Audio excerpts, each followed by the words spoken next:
الحمد لله نحمده ونستعينه ونستغفره ونعوذ بالله من شرور أنفسنا ومن سيئات أعمالنا من يهده الله فلا مضل له ومن يضلله فلا هادي له ونشهد أن لا إله إلا الله وحده لا شريك له ونشهد أن محمدا عبده ورسوله أما بعد فأعوذ بالله من الشيطان الرجيم بسم الله الرحمن الرحيم إنا فتحنا لك فتحا مبينا صدق الله আমাদের গত সপ্তাহের আলোচনা ছিল সুলাহ হুদাইবিয়া সন্ধি সম্পর্কে, যে হুদাইবিয়া সন্ধিকে আল্লাহ তাআলা পবিত্র কোরআনের মধ্যে প্রকাশ্যে বিজয় বলেছে। প্রকাশ্য বিজয় আসলে তো দেখা যায় মুসলমানরা এমন কিছু শর্তকে মেনে তারা ফিরে গেছে, এই বছর উমরা করতে পারবে না, এটা একটা শর্ত ছিল। আগামী বছর আসবে, এই বছর ফিরে যাবে, তো একটা ব্যর্থতা মনে হচ্ছে। আরেকটা হলো মুসলমানদের মধ্যে থেকে কেউ যদি মক্কায় চলে আসে তাকে ফেরত দেওয়া হবে না, আর কাফেরদের মধ্যে থেকে কেউ যদি মদিনায় যায় তাকে ফেরত দিতে হবে। তো এরকম কিছু কঠিন কঠিন শর্ত, এইগুলোর উপরে সন্ধি হলো। আর আল্লাহ তাআলা এটাকে বলতেছেন প্রকাশ্য বিজয়। এটা কি বলতেছেন? স্পষ্ট একবার বিজয়। কিন্তু সন্ধির চুক্তিগুলো সবগুলো কঠিন, সবগুলো মুসলমানের বিপরীত। এই বছর উমরা করতে পারবে না, আসছে কষ্ট করে, ফেরত চলে যাবে। তো এত কিছুর পরেও আল্লাহ তাআলা বলতেছেন এটাকে প্রকাশ্য বিজয়। তো এটার কারণ হিসাবে মুহাদ্দিসিনে কেরামের বা ঐতিহাসিক ওনারা এর ব্যাখ্যার মধ্যে কয়েকটা জিনিসের আলোচনা করছে, যে মুসলমানরা এবং কাফেরদের মধ্যে দীর্ঘদিন এই যুদ্ধের কারণে পরস্পর দূরত্বতা সৃষ্টি হয়ে গেছিল।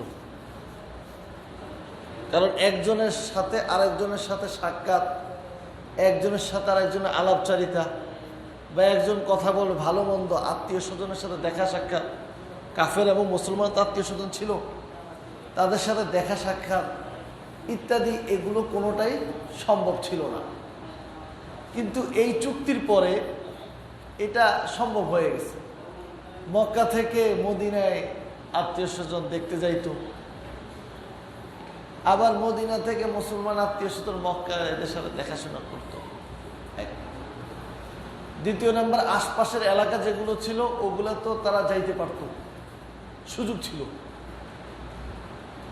তো যার মাধ্যমে একজনের মুসলমানদের যে সমস্ত উত্তম চরিত্রগুলো ছিল, উত্তম ব্যবহার, এই সমস্ত ব্যবহারগুলোর সাথে কাফেরদের সাথে যেহেতু মিলামেশা হয়েছে, একত্রিত হয়েছে, লেনদেন হয়েছে, এই কারণে মুসলমানদের উত্তম চরিত্রগুলো কাফেররা দেখছে।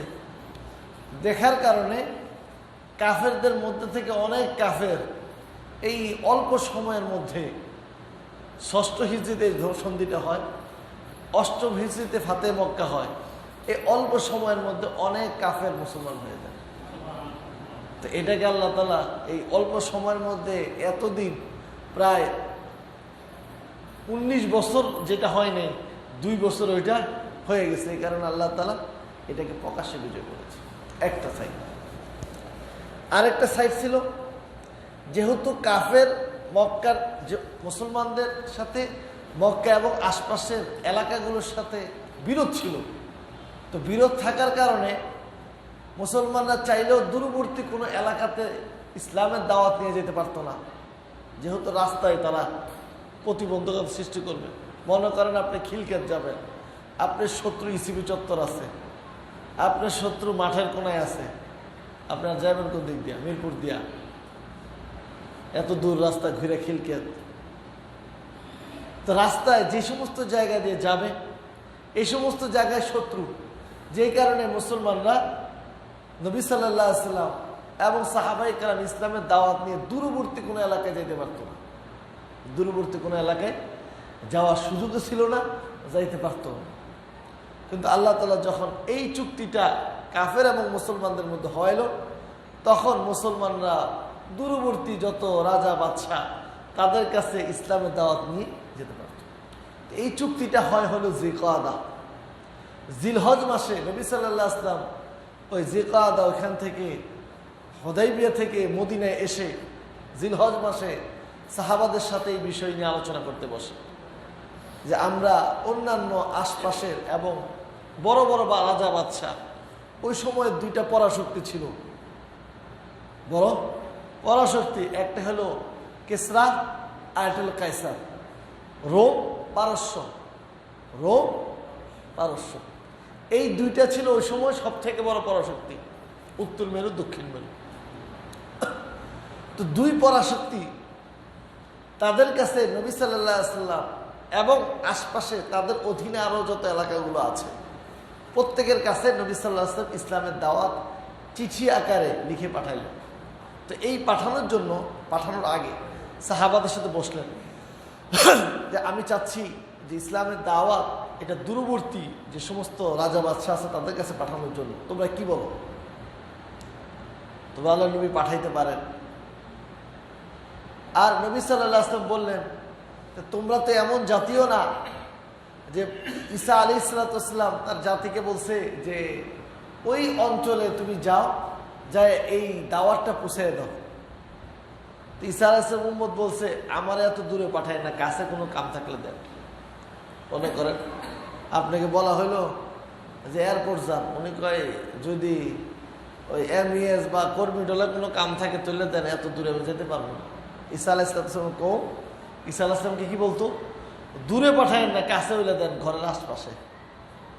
তো নবী সাল্লাল্লাহু আলাইহি ওয়াসাল্লাম বললেন তোমরা হলো এমন জাতি, ঈসা আলাইহিস সালামের কওম জাতি ঈসা আলাইহিস সালামকে যে কথা বলছে ওরকম তোমরা বলো না যে দূরে কাছে এত কথা। তোমাদেরকে আমি যে জায়গায় পাঠাবো সেই জায়গায় তোমরা যাইবা। সাহাবা অবশ্যই আল্লাহ নবী, আমরা তো আমাদের জানকে আপনার উপর উৎসর্গ করেছি, এই দ্বীনে কবুল করে আমরা আপনার হাতে বায়াত গ্রহণ করেছি, আপনার প্রত্যেকটা কথাকে আমরা মানব শুনব। তো নবী সাল্লাল্লাহু আলাইহি ওয়াসাল্লাম বললেন যে এই পরিস্থিতিতে আমরা চিঠি পাঠাইতে পারি। তো সাহাবাদের মধ্যে থেকে কিছু সাহাবাইকে বললেন নবী আপনি যদি রাজা বাদশাদের কাছে চিঠি পাঠান, রাজা বাদশারা চিঠি গ্রহণ করবে না যতক্ষণ পর্যন্ত ওই চিঠির মধ্যে মোহর সিল না থাকবে। কি না থাকবে? সিল। যদি সিল লাগানো থাকে তাহলে আল্লাহ নবী এই চিঠিটা গ্রহণ করবে, আর যদি সিল লাগানো না থাকে তাহলে নবী সাল্লাল্লাহু আলাইহি ওয়াসাল্লাম এই কথা যখন বলল সাহাবাইকে, ঠিক আছে, যেহেতু রাজা বাদশারা চিঠিতে সিল ছাড়া চিঠি গ্রহণ করে না তাহলে আমরা একটা সিল বানাই। তাহলে নবী সাল্লাল্লাহু আলাইহি ওয়াসাল্লাম সিলটা কেমন হবে সেটা বলে দিলেন। হাদিসের মধ্যে এটা আছে স্পষ্ট, সিলটা ছিল এমন মুহাম্মাদুন রাসূলুল্লাহ। কি ছিল ছিলের মধ্যে লেখা? মুহাম্মাদুন রাসূলুল্লাহ, মুহাম্মদ আল্লাহর রসুল। এটা ছিল সিল, নবী সাল্লাল্লাহু আলাইহি ওয়াসাল্লামের নাম, এরপর সিল মেরে দিত। তো মুহাম্মদ শব্দটা থাকতো নিচে, তার উপরে থাকতো রসুল, সবার উপরে থাকতো আল্লাহ, নিচে থাকতো। সিলটা হলো প্রথম শব্দ হলো মুহাম্মদ নিচে, এরপরে দ্বিতীয় রসুল, তৃতীয় আল্লাহ। তো মুহাম্মাদুন রসুল এটা ছিল চিঠি, মোহর, সিল যেটা মারা হতো। তো সিল তৈরি হয়ে গেল। নবী সাল্লাল্লাহু আলাইহি সাল্লাম চিঠি লেখা শুরু করলেন। প্রথম চিঠি নবী সাল্লাল্লাহু আলাইহি সাল্লাম কায়সার অর্থাৎ রোমের বাদশাহ হেরাকেলের কাছে পাঠাইলেন। এই ঘটনাটা বুখারী শরীফের শুরুতে এই ঘটনাটা আছে, একবারে শুরুতে, 2-4টা হাদিস পরেই, বেশি দূরে না, অল্প। তো ওই যখন নবী সাল্লাল্লাহু আলাইহি সাল্লাম চিঠি পাঠাইলেন, প্রথম পাঠাইলেন হলো হেরাকেল বাদশাহ কাছে চিঠি দেহিয়ায় কালবি এক সাহাবী, ওনাকে এই চিঠিটা নবী সাল্লাল্লাহু আলাইহি সাল্লাম দিয়ে বাদশাহ কায়সার অর্থাৎ হেরাকেল রোমের বাদশার কাছে পাঠাইলেন। তো নবী সাল্লাল্লাহু আলাইহি ওয়াসাল্লাম চিঠির মধ্যে লিখলেন, হাদা কিতাবু মুহাম্মাদিন, এটা মুহাম্মদ সাল্লাল্লাহু আলাইহি ওয়াসাল্লামের পক্ষ থেকে একটা চিঠি। কার কাছে? ইলা হেরাকেল মালিকুল কিসরা, মালিকুল কাইসার, যিনি কাইসারের বাদশাহ, হেরাকেলের কাছে এই চিঠি। তো নবী সাল্লাল্লাহু আলাইহি ওয়াসাল্লাম অতঃপর চিঠির মধ্যে লিখলেন, যেহেতু হেরাকেল বাদশাহ তারা খ্রিস্টান ছিল, কি ছিল? খ্রিস্টান ছিল। খ্রিস্টানরাও আল্লাহকে বিশ্বাস করে। কাকে বিশ্বাস করে? কিন্তু আল্লাহর সাথে শরীক করে। কুল তাআলাউ কুল ইয়া আহলাল কিতাবি তাআলাউ ইলা কালিমাতিন সাওয়াইন বাইনানা ওয়া বাইনাকুম আল্লা না'বুদা ইল্লাল্লাহ। আল্লাহ তাআলা পবিত্র কোরআনের মধ্যে একটা আয়াত নাযিল করেছেন সূরা আলী ইমরানের মধ্যে, যা নবী সাল্লাল্লাহু আলাইহি ওয়াসাল্লামকে আল্লাহ তাআলা বলেন, হে নবী আপনি বলেন, আপনি আহলে কিতাবদেরকে বলেন, ইয়া আহলাল কিতাব তাআলাউ, তোমরা আসো, ইলা কালিমাতিন, একটা কথার দিকে, যেই কথাটা কেমন তোমরাও মানো আমরাও মানি, বাইনানা ও বাইনাকুম, সেই কথাটা কি? আল্লাহ না'বুদা ইল্লাল্লাহ। কথাটা হলো আমরা আল্লাহ ছাড়া কাউকে শরীক করি। আল্লাহ হিসাবে খ্রিস্টানরাও স্বীকার করে। তো এই চিঠির মধ্যে লিখলেন যে এটা হলো মুহাম্মদ সাল্লাল্লাহু আলাইহি ওয়াসাল্লামের পক্ষ থেকে কাইসারের বাদশার কাছে, হেরাকেলের কাছে, যেই জিনিসটা যে প্রথম নবী সাল্লাল্লাহু আলাইহি ওয়াসাল্লাম বললেন যে তোমাদের এবং আমাদের মাঝে মিল আছে, যে তোমরা আল্লাহর ইবাদত করো, আমরা আল্লাহর ইবাদত করি। আর ওয়ানা আদউকুম, আমি তোমাদেরকে দাওয়াত দিতেছি ইলাল ইসলাম, ইসলামের দিকে। ওয়া ইন্নী নবিয়্যুন, আর আমি নবী, এই কথা দাওয়াত দিতেছি। ইশহাদু, তোমরা আমাকে নবী হিসাবেও সাক্ষী দাও। তো এইভাবে নবী সাল্লাল্লাহু আলাইহি ওয়াসাল্লাম চিঠিটা লেখা দেহিয়া কালবির কাছে দিয়ে দিলেন। দেহিয়া কালবি চিঠিটা নিয়ে হেরাকেল বাদশার কাছে গেল, যে চিঠিটা হস্তান্তর করলো, তার হাতে দিল। হেরাকেল বাদশাহ চিঠিটা যখন পাইলেন, তখন দেহিয়া কালবি এই চিঠিটা দেওয়ার পরে বললেন যে আমি আপনাকে কিছু কথা বলতে চাই, যে কথাগুলো আপনি যদি মনোযোগ সহকারে শুনেন আপনার উপকার হবে। আর যদি আপনি এই কথাগুলো একটু মোতাওয়াজে, নিজেকে ছোট মনে করে, নিজেকে একটু মুখাপেক্ষী মনে করে শুনেন, তাহলে আপনার উপকার হবে। আর যদি আপনি না শুনেন, আপনার কোনো কাজ হবে না। তৃতীয় নাম্বার, আপনি এই কথাগুলো যদি ইনসাফের সাথে শুনেন, আপনি উপকৃত হতে পারবেন। ইনসাফ ছাড়া আপনি যদি এই কথাগুলো না শুনেন, তাহলে আপনি উপকৃত হবেন। হেরাকেল বলল, ঠিক আছে আপনি বলেন। তো দেহিয়া কালবি বলল যে শুনেন, আমরা এমন জাতি ছিলাম, আমাদের কোনো মূল্য ছিল না, কিন্তু আল্লাহ তাআলা আমাদের মাঝে নবী প্রেরণ করেছেন, যে নবীর কারণে আল্লাহ তাআলা আমাদেরকে আল্লাহর পরিচয় এবং দ্বীনের পরিচয়, সভ্যতা ইত্যাদি সব কিছু আমরা যে নবীর বদৌলতে পেয়েছি। আমাদের কাছে সব জিনিস, সব থেকে নিকৃষ্ট কাজ আমাদের কাছে ভালো ছিল। তারপরে দেহিয়া কালবি বলল, আপনি তো জানেনই যে আরব জাতি কেমন, যেটা করবে করছেই।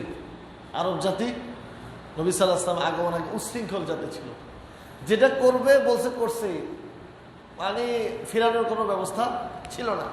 তো বলল যে আপনি তো জানেনই আমাদের ব্যাপারে, আমরা কেমন জাতি ছিলাম। হ্যাঁ জানি। এরপরে হেরাকেল বাদশাকে দেহিয়া কালবি বলল যে আপনি চিঠিটা পড়েন। তো চিঠিটা পড়ে দেখল।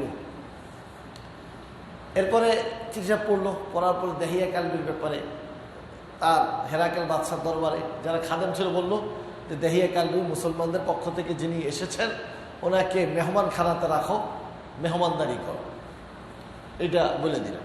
আর এদিক দিয়ে হেরাকেল বাদশাহ খবর নিলেন, দেখো আমার এই অঞ্চলের মধ্যে আরব থেকে কোনো মানুষ আসছে কিনা, আরবের কোনো মানুষ আসছে কিনা, যারা ওই মুহাম্মদ যেই নবীর ব্যাপারে সে বলতেছে, ওই নবীর অঞ্চলের মানুষ এমন কেউ আছে কিনা। তো মানুষ খুঁজতে কুরাইশদের এক কাফেলাকে পেয়ে গেল, দল পেয়ে গেল। খবর দিল তাদেরকে, তারা হেরাকেল বাদশার সামনে আসলো। তো ওই দলের সর্দার ছিল আবু সুফিয়ান। কে ছিল? আবু সুফিয়ান সহ কুরাইশের কিছু মানুষ। হেরাকেল বাদশা তাদেরকে বলল যে আপনাদের মধ্যে থেকে একজন অগ্রসর হন। আবু সুফিয়ান সে অগ্রসর হইল। তারপরে বলল আমি আপনাকে কিছু প্রশ্ন করব, আপনি যদি সত্য বলেন তাহলে আপনার পিছনে যারা আছে তারা আপনাকে সত্য সাপোর্ট করবে, আর যদি আপনি মিথ্যা বলেন আপনার পিছনে অর্থাৎ আপনার অন্যান্য কুরাইশি জাতি যাদের সাথে আপনি আসছেন তারা এটাকে মিথ্যা বলবে। আপনি যদি মিথ্যা বলেন, আপনি একটা কথা বলছেন, তারা যদি এর উল্টাটা বলে তাহলে তো উলটপালট হয়ে গেল। যদি আপনি একটা কথা বলেন তারাও বলে হ্যাঁ এটা ঠিক আছে, তাহলে এটা মানা যাবে। আবার আপনি একটা সত্য কথা বলছেন, তারাও বলছে হ্যাঁ সত্য। আপনি একটা কথা বলছেন এটা ঠিক না, তারাও বলছে ঠিক না, তাহলে মানা যাবে। যদি আপনি মিথ্যা বলেন তাহলে পিছন থেকে তারা কি করবে? আপনার মিথ্যা কথাকে ধরবে। আবু সুফিয়ান বলে আমার যদি ভয় না হইতো যে আমার পিছনে আমি যদি মিথ্যা কথা বলি মুহাম্মদের ব্যাপারে, আর এরা আমাকে তো যাইয়া বলবে মিথ্যুক, কি বলবে? মুহাম্মদ শত্রু হইতে পারে আবু সুফিয়ানের, কিন্তু এখন এই জায়গাতে যদি মিথ্যা কথা বলি তাহলে তো আমাকে এলাকায় যায় বলবে আবু সুফিয়ান তুমি তো মিথ্যা কথা বলছো, তাহলে আমি মিথ্যুক নামে পরিচয় হয়ে দেবো। যদি এই ভয় আমার না থাকতো আমি মুহাম্মদের ব্যাপারে একটা সত্য কথা বলতাম, সব মিথ্যা কথা বলতাম। হেরাকেল সব তাকে প্রশ্ন করলো যে আমি তোমাকে কয়েকটা প্রশ্ন করবো, প্রত্যেক প্রশ্নের সঠিক উত্তর দিবা। জিজ্ঞাসা করলো প্রথম, তোমাদের এলাকাতে একজন ব্যক্তি যার নাম মুহাম্মদ, সে নবী দাবি করেছে, এটা কি সত্য? হ্যাঁ এটা সত্য। হেরাকেল জিজ্ঞাসা করলো তার বংশ কেমন? সে বলল বংশ সব থেকে দামি বংশের, সে বংশের মধ্যে সব থেকে দামি বংশের। এরপরে প্রশ্ন করলো তার বাপ দাদা কি কেউ এমন ছিল যে নেতা ছিল, এলাকার নেতা জাতীয় কিছু এমন কেউ ছিল, রাজত্ব করেছে এমন কেউ ছিল তার বাপ দাদার মধ্যে থেকে?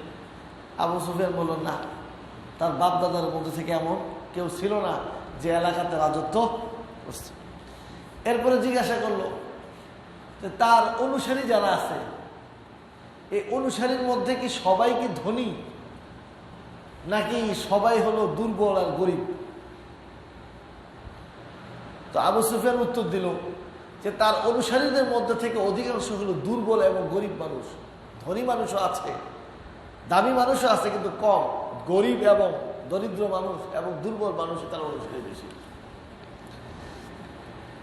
এরপরে জিজ্ঞাসা করলো আবু সুফিয়ানকে হেরাকেল যে তার অনুসারী আগে যে পরিমাণ ছিল এখন কি তার থেকে বাড়ছে? আবু সুফিয়ান উত্তর দিল আগে যা ছিল এখন আরো বেশি হয়েছে, আগের থেকে অনেক বাইরে গেছে। এরপরে জিজ্ঞাসা করলো হেরাকেল আবু সুফিয়ানকে তার অনুসারীর মধ্যে থেকে যে একবার মুসলমান হয়েছে সে কি আবার মুসলমান থেকে মুসলমান তো ত্যাগ করে তারা কি আবার কাফের হয়ে গেছে এমন হয়েছে? অর্থাৎ মুরতাদ নাস্তিক হয়ে যাওয়া, মুসলমান হওয়ার পরে ওই ধর্মকে ত্যাগ করা এমন কেউ কি আছে তার ধর্মের অনুসারীদের মধ্যে? না, আমরা এরকম দেখিনি যে মুসলমান হয়েছে, মুসলমান হওয়ার পরে ধর্ম ত্যাগ করছে, আমার দেখিনি আবু সুফিয়ান বলছে। এরপরে বলল যে এই ব্যক্তি কখনো কি তোমাদের সাথে ওয়াদা করে এই ওয়াদা খেলাফ করছে, ওয়াদা ভঙ্গ করছে? আবু সুফিয়ান বলছে করে নাই, কিন্তু নতুন একটা আমরা চুক্তি করছি মাত্র, আগে কখনো করে নাই, কিন্তু ইদানিং নতুন একটা আমরা চুক্তি করছি, সোলাই হুদাইবিয়ার সন্ধি। এই চুক্তিটার ব্যাপারে বলতে পারি না সে কিনা পুরা করবে কিনা। আবু সুফিয়ান বলে এই কথা যখন আমি বলছি আমার এই পরবর্তী অংশটা ওয়াদা ভঙ্গ করে না, আগের কথাটা শুনছে, এরপরে যে কথাটা বললাম এখন নতুন একটা আমাদের মধ্যে চুক্তি হয়েছে, এই চুক্তিটা সে পুরা করে কিনা এই অংশটা যখন আমি বলছি হেরাকেল আমার এই কথা দিয়ে কোনো ভ্রুক্ষেপই করেনি। অর্থাৎ আমি বলছি কিন্তু সে আমার এই পরবর্তী অংশের কোনো কথার দামই দেয়নি। এরপরে জিজ্ঞাসা করলো সে মানুষদেরকে কিসের দাওয়াত দেয়,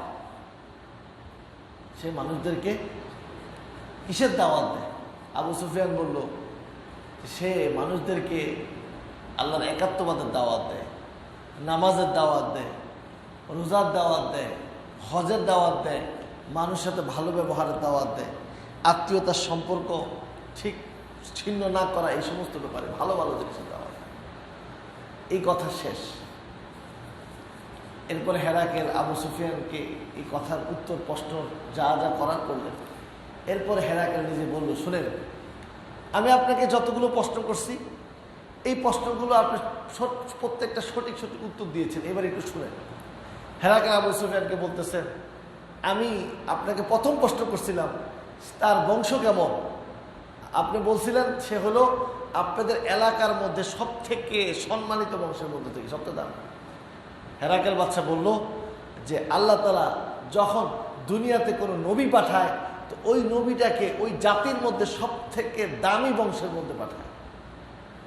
যখন কোনো নবী পাঠায়, নবীকে ওই জমানার মধ্যে সব থেকে দামি যে বংশ থাকে ওই বংশের থেকে পাঠায়, ছোটখাটো বংশ থেকে পাঠায় না। আর মুহাম্মদ তিনি নবী, আল্লাহ তাআলা তাকে সব থেকে দামি বংশ থেকে পাঠাইছে, সেটা হলো কুরাইশ।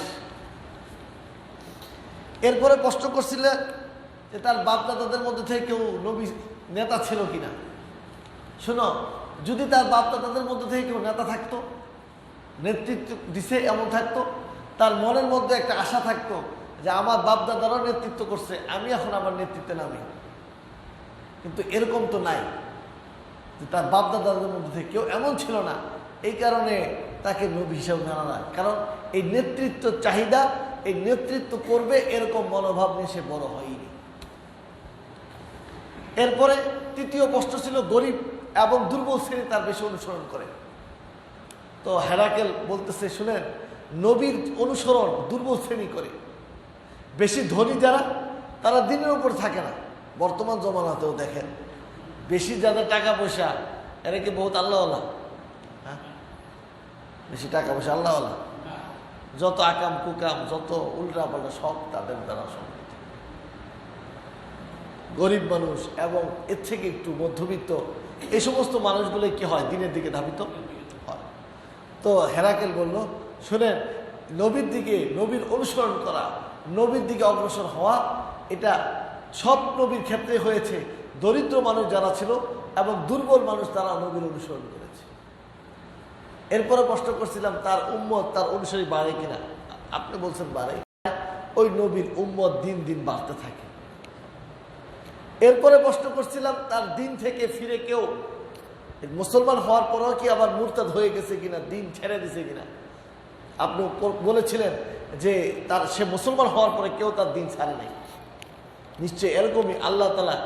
হেরাকেল বলল, এটা এমন একটা দিন, এটা এমন একটা আলো, এটা এমন একটা সৌভাগ্যের বাতি, যে বাতি কেউ পাওয়ার পরে এটা কেউ ছাড়ে না।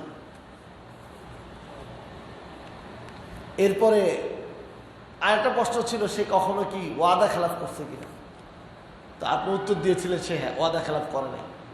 আবু সুফিয়ান বলে, কোনো নবী আল্লাহ তাআলা দুনিয়াতে এমন পাঠায় নাই যে নবী ওয়াদা খেলাফ করছে। সমস্ত নবী যে ওয়াদা করেছে ওই ওয়াদাকে পুরা করছে। আর সর্বশেষ প্রশ্ন করেছিলেন তিনি কিসের দাওয়াত দেয়। আপনি বলছিলেন তিনি আল্লাহ তাআলা একাত্মবাদের দাওয়াত দেয় এবং নামাজ রোজা ইত্যাদি দাওয়াত দেয় এবং মানুষের সাথে ভালো ব্যবহার করা, কল্যাণের কাজ করা, অকল্যাণ থেকে দূরে থাকা, এই সমস্ত কিছু দাওয়াত দেয়। তো হেরাকেল বলল, পূর্বে যত নবী অতিবাহিত হয়েছে সবাই এক আল্লাহ তাআলা দাওয়াত দিছে। ঈসা আলাইহিস সালাম এক আল্লাহর দাওয়াত দিছে, মুসা আলাইহিস সালাম এক আল্লাহর দাওয়াত দিছে। সবাই নামাজের দাওয়াত দিয়েছে, সবাই রোজার দাওয়াত দিয়েছে, ভালো কাজ করার দাওয়াত দিছে, অকল্যাণ থেকে ফিরে থাকার দাওয়াত দিছে, গুনাহের কাজের মধ্যে লিপ্ত না হওয়ার জন্য সবাই বলেছে। তো এই কথা প্রমাণিত যে তিনি। এরপরে আবু সুফিয়ানকে পাঠিয়ে দিল। এদিক দিয়ে দেহিয়া কালবি, এরপরে দেহিয়া কালবিকে নিয়ে আসলো, যে সাহাবীর হাতে চিঠি দিয়েছিলেন। তো চাচার সামনে চিঠিটা নিয়ে হেরাকেল বাদশা তার চোখে এবং মুখে লাগাইল, বুকে, চিঠিটা বুকে এবং চোখে লাগাইল।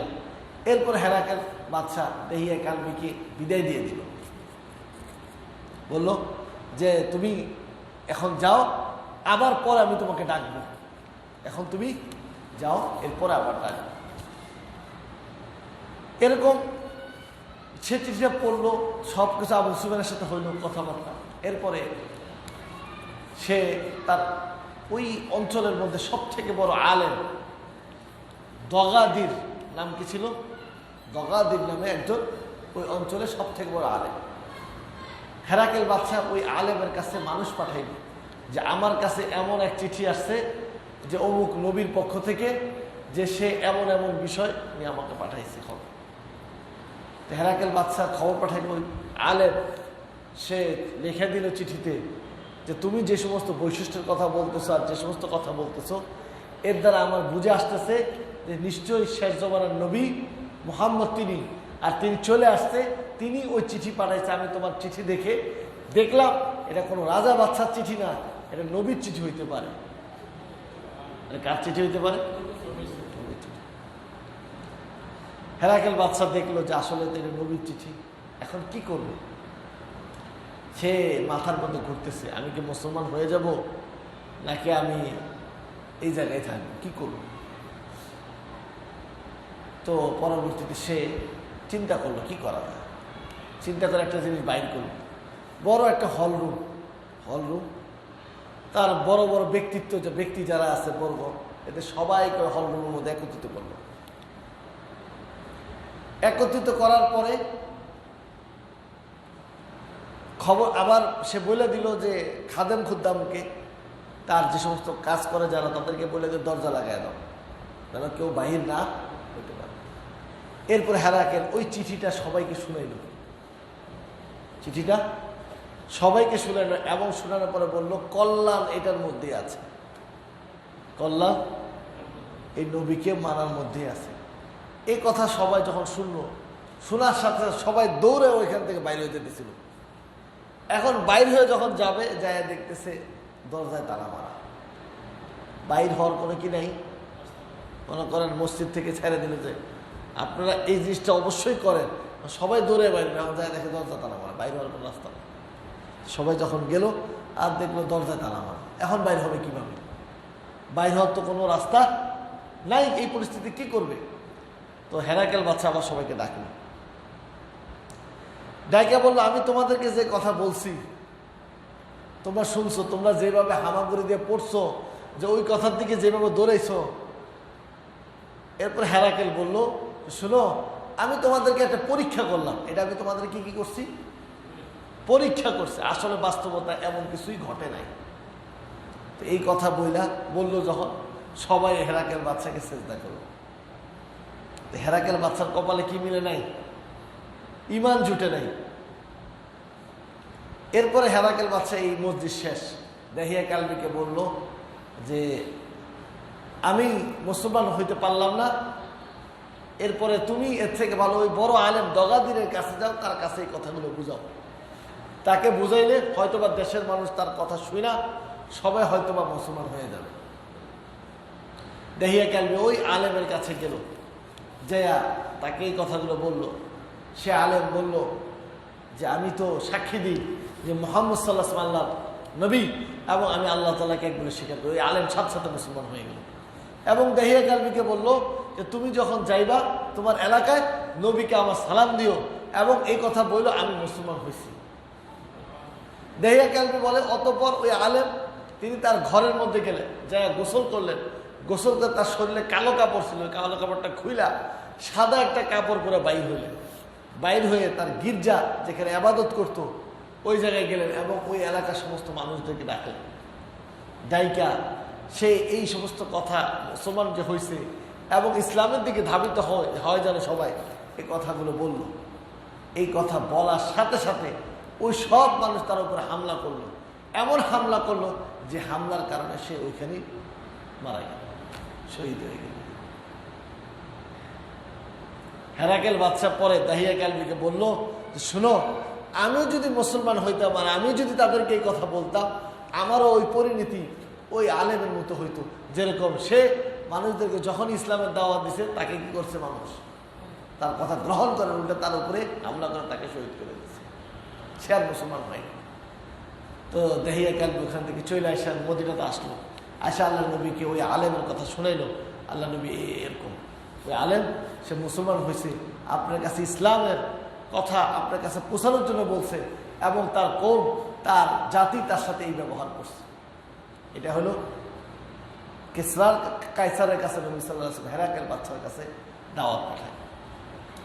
এরপরে নবী সাল্লাল্লাহু আলাইহি ওয়াসাল্লাম কিসরার কাছে পাঠায়, কিসরা অর্থাৎ মাজুসি যারা অগ্নি পূজারী ছিল তাদের কাছে পাঠায়।